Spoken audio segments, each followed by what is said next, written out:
Jordan దేశంలో ఉన్న Nebo పర్వతం మీద ఉన్నారు. ఈ నెబో పర్వతం మీద మోషే వచ్చిన తర్వాత దేవుడు ఏం చెప్పాడంటే, నువ్వు కనాన్ దేశంలోనికి వెళ్ళలేవు అని దేవుడు చెప్పాడు కదా. కానీ దేవుడు ఇక్కడి నుంచి మోషేకి ఇదిగో కనాన్ దేశాన్ని చూడు అని చెప్పేసి చూపించాడు.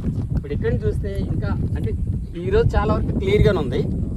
ఇక్కడి నుంచి చూస్తే ఎరుకో, బెత్లెహేమ్, యెరూషలేం అవన్నీ కనపడతాయి. ఇది డెడ్ సీ. అక్కడ యోర్దాన్ నది అలా ప్రవహిస్తూ వెళ్తూ ఉంటుంది.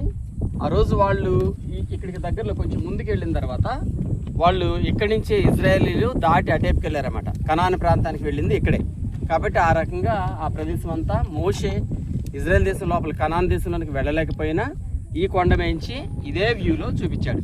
ఇదే వ్యూలో చూపించాడని ఎలా చెప్పగలమనంటే ఇక్కడి నుంచి చూస్తేనే ఇది కనబడతా ఉంది కాబట్టి ఈ ప్రాంతంలో వాళ్ళు నివసించారు. మోషే చనిపోయిన పర్వతం ఇదే నెబో. ఆ శాస్త్రవేత్తలు కనుగొన్నారు. ఆ ప్రదేశం ఇక్కడే సొదొమ గొమొర్రా ఈ ప్రాంతంలోనే ఉంది. ఇక్కడి నుంచే వాళ్ళు వెళ్ళిపోయి ఆ లోతు భార్య వెళ్ళిపోతూ ఉప్పు స్తంభం అయిపోయింది ఇక్కడి నుంచి వెళ్ళినప్పుడే.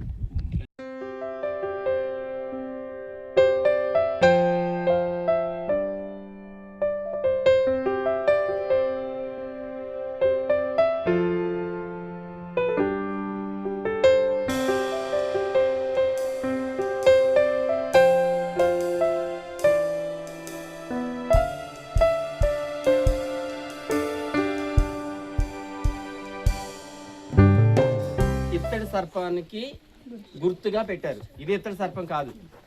సంఖ్యాకాండము 21వ అధ్యాయం 6వ వచనంలో చూస్తే వాళ్ళు ఇశ్రాయేలీలు దేవుణ్ణి పదే విసిగిస్తూ ఉండేవాళ్ళు అండి. ప్రతిదానికి ఫుడ్ లేదని, మాంసం లేదని, నీళ్ళు లేవని విసిగిస్తున్నప్పుడు దేవుడి కోపం వచ్చి వాళ్ళ మీద తాపకరమైన సర్పాలు వదిలారు.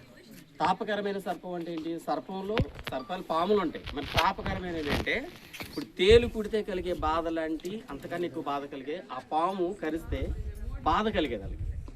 అలా చాలామంది చనిపోతూ ఉన్నారు. చనిపోతున్నప్పుడు అప్పుడు దేవుడి దగ్గరికి మోషే వెళ్ళి, ప్రభువా అక్కడి నుంచి వాళ్ళని తీసుకొచ్చి ఇక్కడికి వచ్చి చంపేస్తే నువ్వు ఇక్కడికి వచ్చిన తర్వాత ఏమంటారు? వాళ్ళ దేవుడు కఠినమైన వాడు, వాళ్ళు అక్కడ చంపేస్తాడని చెప్పేసి అని చెడ్డ పేరు వస్తుంది. ప్రభు వాళ్ళు క్షమించు అని దేవుడిని అడిగినప్పుడు దేవుడు ఏం చెప్పాడంటే, సరే నువ్వు ఒక ఇత్తడి సర్పాన్ని తయారు చేసి ఆ సర్పం ప్రతిమ అలా పైకెత్తినప్పుడు ఎవడైతే దాన్ని నిదానించి చూసి అని ఉంటుంది బైబిల్. అంటే జాగ్రత్తగా ఎవడైతే దాన్ని చూస్తాడో అప్పుడు వాడు బ్రతుకుతాడు, రక్షించబడతాడని ఆయన చెప్పినప్పుడు ఆ మోషే ఒక ఇత్తడి సర్పాన్ని తయారు చేసి ఎత్తిపెట్టిన గుర్తుగా ఇది ఇక్కడ పెట్టారు.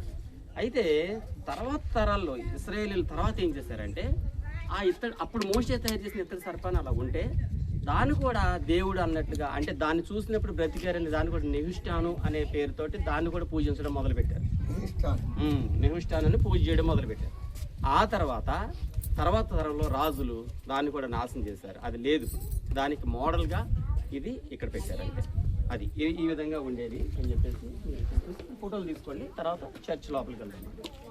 Okay, thank you.